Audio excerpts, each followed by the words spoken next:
Assalamualaikum warahmatullahi wabarakatuh dan salam UiTM di hatiku. Sebelum meneruskan majlis, izinkan saya membaca serangkap pantun. Mencari timba si anak dara di bawah sarang burung tempua. Salam sembah pembuka bicara. Selamat datang untuk semua. Selamat datang ke program webinar perkongsian ilmu dan pengalaman tentang hidup atlet di era pandemik COVID-19. Yang berbahagia Encik Muhammad Nizam Alang Karim, Jurulatih Pengurusan Acara, barisan ahli jawatan kuasa program, para hadirin sekalian, serta panel jemputan kita pada hari ini iaitu Saudara Abdul Razak bin Muhammad dan Saudara Muhammad Afi bin Rusli. Panel pertama kita ialah Saudara Abdul Razak bin Muhammad ataupun dikenali sebagai Ajak. Beliau menerima pendidikan awal di Sekolah Kebangsaan Pusat dan seterusnya di SMK Cukai.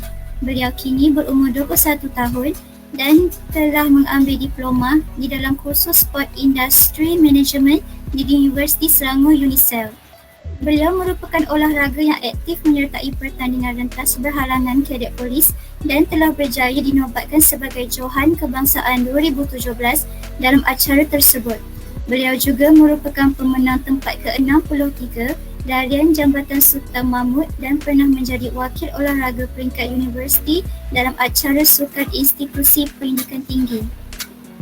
Seterusnya, panel jemputan kita yang kedua iaitu Saudara Muhammad Afi bin Rusli.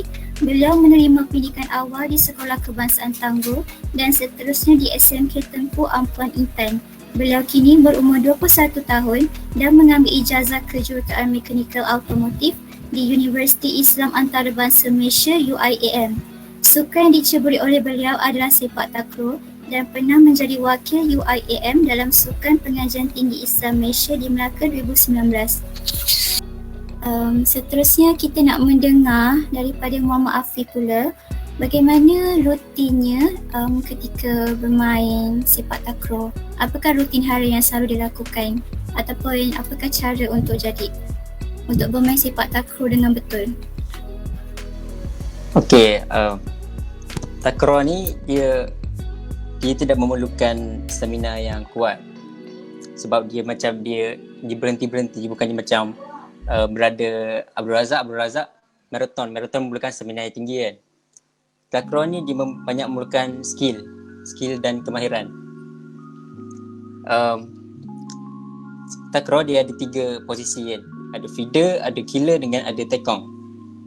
Saya bermain feeder. Feeder ni dia tidak perlukan stamina yang kuat kerana dia macam kurang melompat, kurang semua. Dia banyak pada tahan bola, naikkan. Jadi takraw ni dia lebih kepada skill tu. Kalau kita nak asah dia, kita kena start daripada awal. Sebab skill ni dia tak boleh buat dalam satu hari. Sebab dia skill ni dia lain orang, lain cara dia. Ada orang macam dia perlu ada cara-cara dia macam kau kena main lama, kau kena main macam berlatih lama-lama baru dapat panggil groove. Cara dia biar jadi kebiasaan. Maknanya kalau tengok bola datang pun dah boleh angkat tanpa agak Satu lagi, takraw ni dia stamina dan flexibility. Macam killer dan tekong dia perlu kaki boleh buka luas. Kalau saya kurang sikit sebab saya feeder. Saya tak banyak buat latihan flexibility sebab feeder ni adalah backup striker. Maknanya kalau killer tu jatuh, killer tu macam jauh daripada net, tak boleh kejar bola tu, feeder ni akan tolong habiskan bola, matikan bola tersebut. Rasanya tu saja kalau suruh main. Seterusnya kita nak bertanya, kalau dah terbiasa bersukan kan, lepas tu tiba-tiba COVID COVID-19 masa 18 Mac tu PKP. Semua duduk rumah, macam tak boleh keluar langsung. Macam nak main takraw pun kena galanggang kan. Lepas tu kalau nak lari pun mesti nak lari kat luar kan. So mesti ada culture terkejut macam mana, takkan duduk rumah je nak buat apa je kan. So boleh cerita sedikit tak first tu buat apa pada masa tu? Kita boleh dengar daripada Abdul Razak dulu boleh? Saudara Abdul Razak? Cabaran bila nak menghadapi masa COVID ni, saya tak tahulah banyak kelebihan atau kekurangan sebab saya rasa macam okey je kot. Sebab berlari ni dia memerlukan kardio yang tinggi, so boleh buat kat rumah je. Dia tak adalah perlu pergi ke gelanggang ke apa ke, cuma kat rumah pun boleh buat. Lepas tu kalau nak berlari seorang-seorang ni, training lari memang seorang-seorang, so macam tak masalah kot kalau boleh keluar rumah. Kalau untuk menyihatkan badan tu bolehlah. Macam berjogging, tak suka jogging ke? Jogging tu Cara untuk meningkatkan stamina macam berjogging? so macam larian petang-petang tu kira jogging lah kan, cuma dia tak adalah seteruk macam, tak adalah macam nak bertanding. Jogging macam just as warming up. Sebab cara larian ni banyak cara.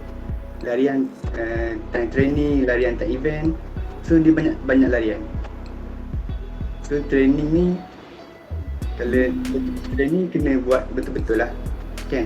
Sebab ni perlukan disiplin yang tinggi kalau nak menang. So tak ada masalah pun rasanya. Cuma bila training seorang-seorang time COVID ni, dia macam cepat membosankan sebab tak ada partner training. So macam situ main mental sikit lah. So kena tahan kat situ je lah. Sebab dah terbiasa dengan kawan-kawan ni. Yes, training 3-4 orang, 5-6 orang. Bila training berkumpulan ni seronok sebab ada skill dia nak lari macam mana, nak lari berkumpulan kiranya. So macam ada rotation, seorang depan, lepas tu yang lain ikut belakang, lepas tu tukar-tukar tempat. So macam skill lah, itu skill kat sebenarnya. Sebab kalau nak main event international, macam tu lah cara dia kalau nak menang. Buat apa pada masa COVID ni, masa awal-awal macam sepak takraw kan main dekat gelanggang, kat rumah nak sepak apa kan, tak boleh sepak orang. So apa buat? Buat apa pada masa tu, awal-awal tu? Okay, dipersilakan.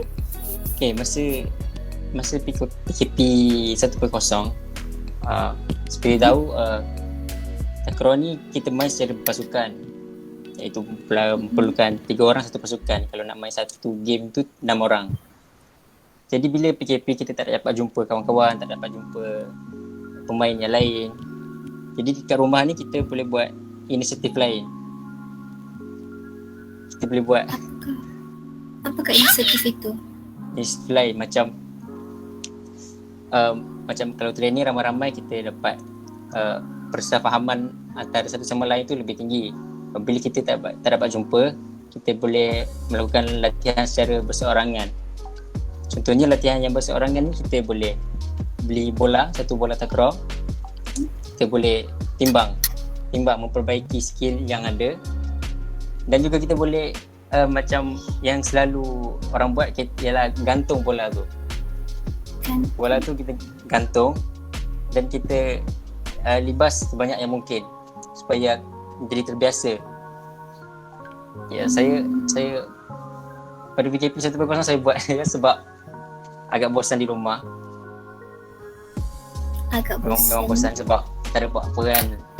Tak ada buat apa, baik kita membuat benda yang boleh menyihatkan kita, membuat kita jadi lebih baik. Kita juga boleh skipping boleh membantu dalam tambah lompatan, boleh dapat meninggikan lompatan kita. Skipping yang macam saya cakap, flexibility, kita boleh buat training flexibility, kita boleh stretching, yang semua benda tu penting dalam sepak takraw. Dekat rumah ada ke kawasan yang lapang? Sebab tengok dalam TV macam terbalik badan apa semua. Ada ke kawasan yang macam tu? Tu. Dia dekat rumah saya ada, jadi macam tak perempuan tak sesuai. Sebab kalau kita main atas simbing tu, kalau dekat rumah macam biasalah kita main dekat atas tanah. Jadi perkara-perkara tu bukannya tak bagus, sebab dia juga membantu kita dalam menjadi lebih lasak. Sebab Nak kita membiasakan diri dekat nak langgang yang membiasakan diri ya. Bila badan kita menjadi lebih lasak, kita boleh jadi lebih tahan.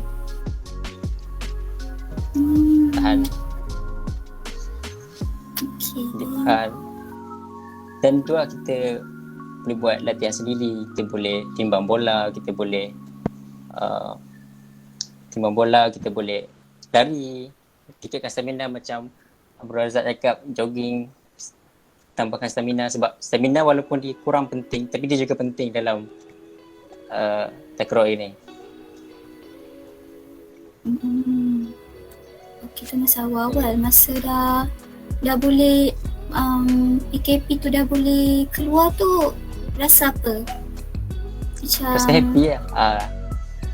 ada kekok tak nak naik masa balik gelanggang tu? Sebab yelah PKP hari tu Ya, pun tak, betul.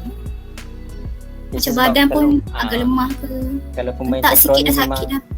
kalau pemain takraw kalau tinggalkan dalam sebulan ke seminggu pun dah dapat rasa dah kelainan dia.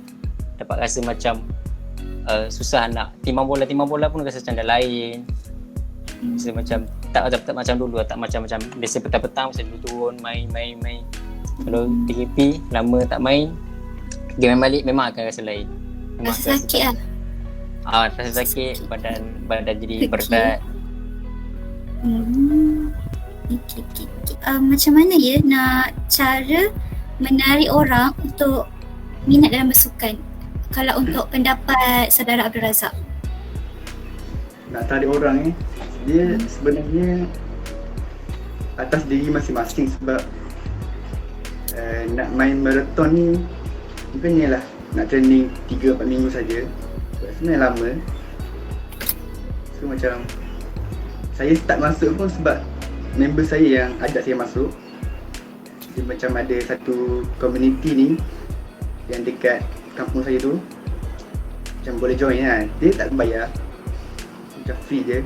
Sebab larian pun dia yang community ni aktif juga larian ni.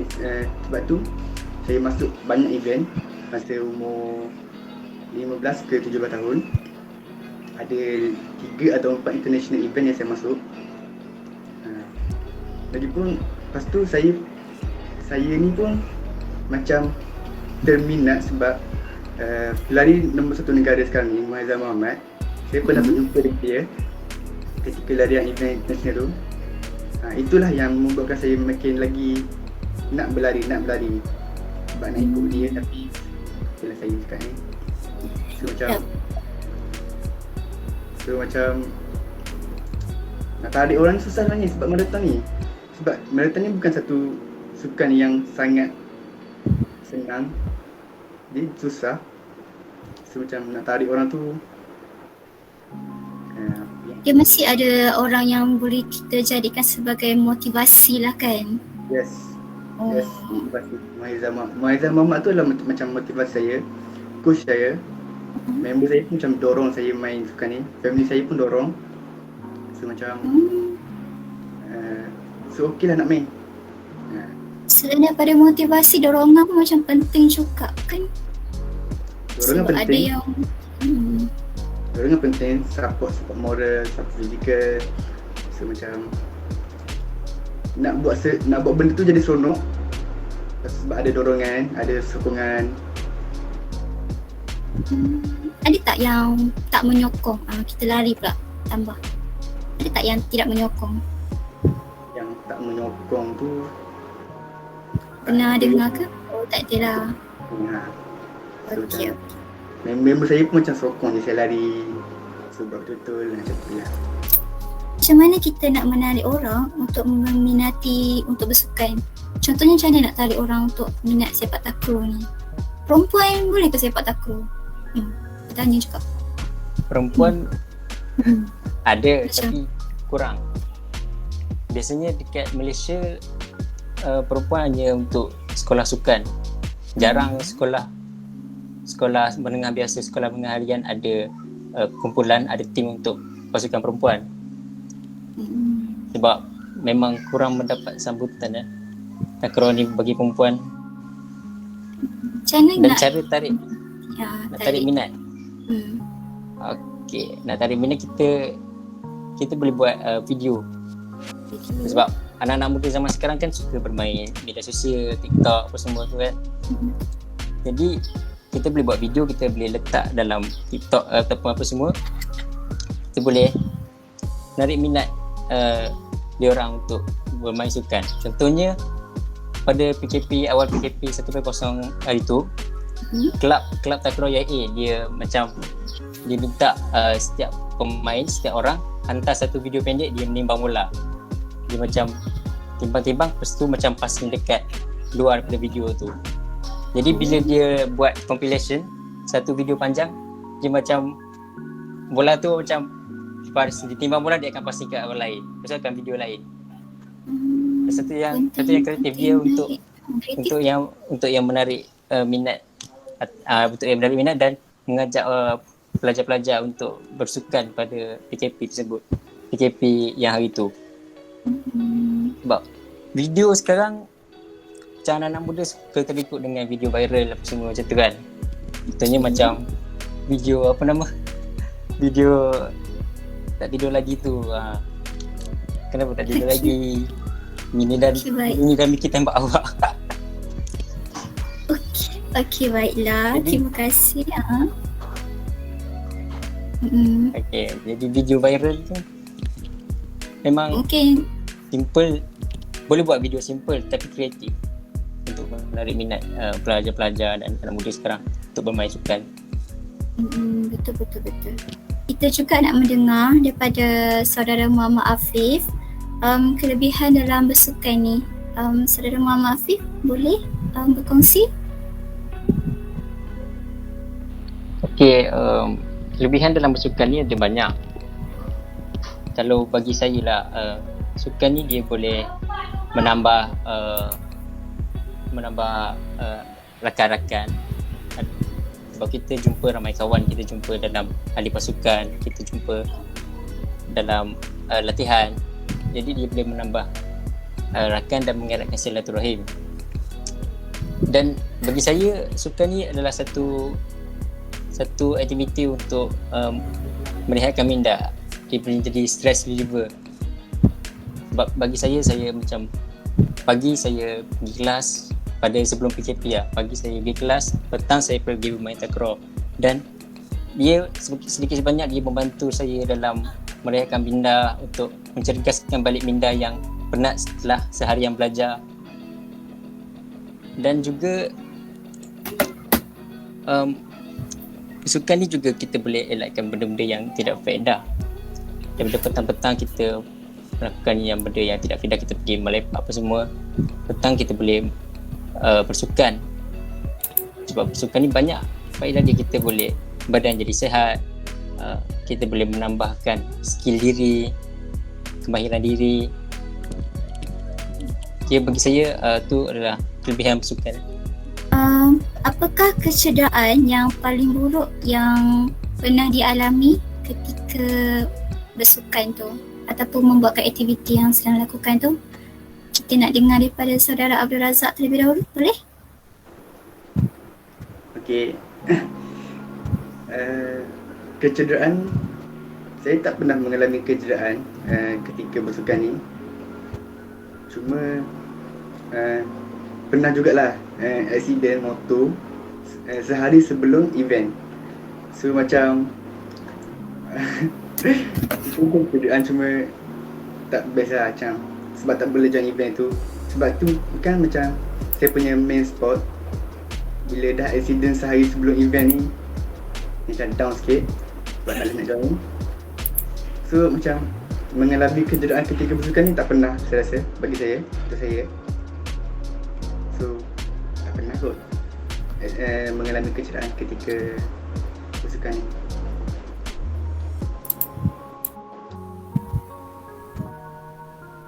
Okey, bagaimana pula dengan saudara Muhammad Afif? apakah kecederaan yang memang tak dapat dilupakan lah? Kecederaan yang tak dapat dilupakan. Saya pernah sekali Boleh berkongsi?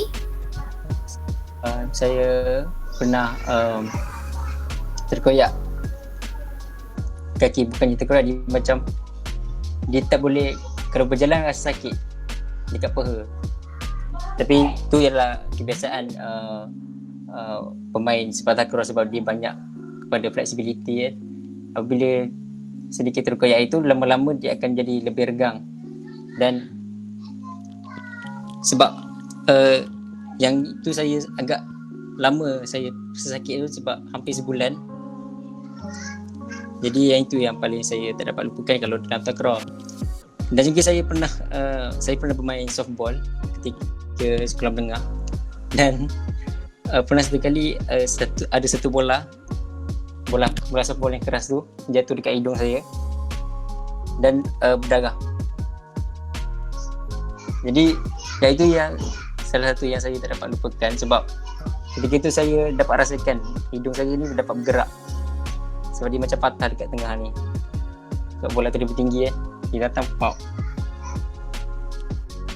Tapi alhamdulillah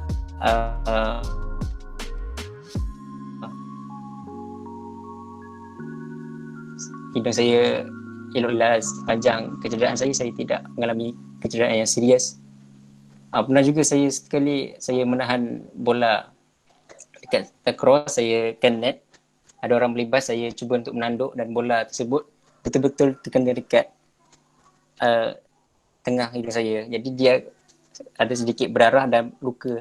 Dan parut dia sampai sekarang ada lagi parut tu. Jadi bagi saya tu bukannya satu cela ataupun kecacatan, tapi itu adalah satu pengalaman bagi saya agar lebih berhati-hati dan lebih berhati-hatilah untuk bermain.